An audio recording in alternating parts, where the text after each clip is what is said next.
Work disputes can be with anybody. For example, Munambam issue. The fishermen can be Hindus, can be Christians, can be anybody. Now they are saying, the CPM, the Communist Party and Congress people are saying, the work board must be constituting of only Muslims. Now if it is a matter between Muslims, then okay, it can be only Muslims sitting on the board. But dispute can be with anybody.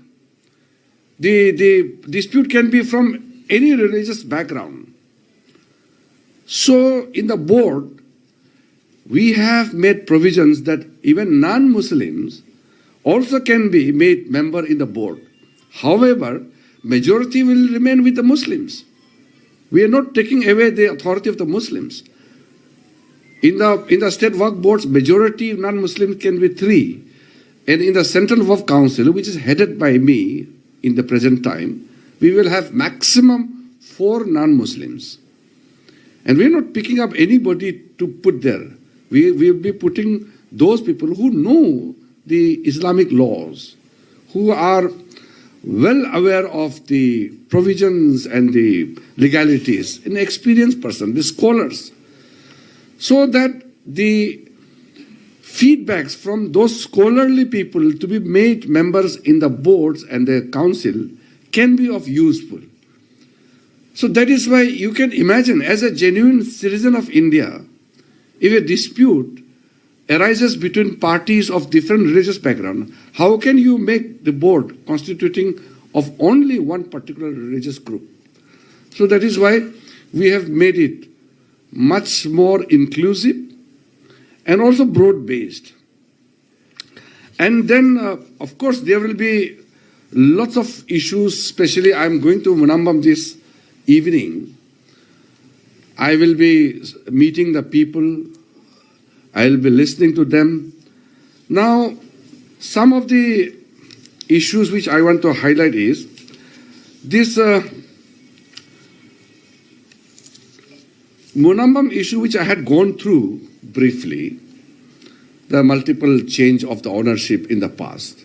But one important issue which I want to highlight is there was this Muhammad Siddiqui said he had transferred a particular property to Farooq College. Now, as per the Islamic law and Islamic practice, once you create a waqf, it cannot be transferred. Now, he has transferred the particular property to the college. Once it is transferred, then that particular property is no more waqf. However, because of the provisions containing there in the old act, the High Court had given a ruling.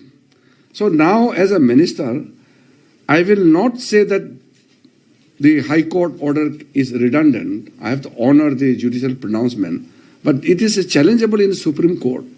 And I would strongly urge that because of the provisions in the old act, it was disadvantageous to the Munambam people, the fishermen.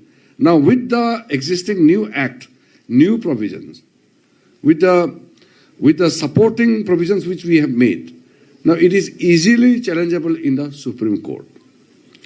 Because it is sub judice, that is why I am not making direct comment of giving a particular status, because it is in a way sub judice, because there are cases filed in the courts. So the recourse which is available to the innocent farmers, the fishermen, is to approach to the Honorable Supreme Court. Now, after this passing of the new act,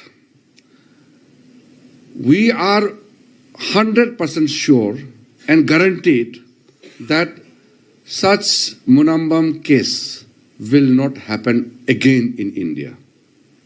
It cannot happen because we have made the provision clear and strong.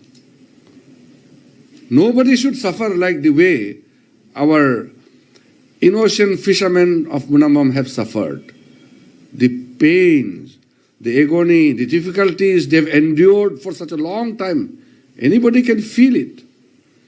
After paying the amount, after paying the taxes, they had to suffer so much.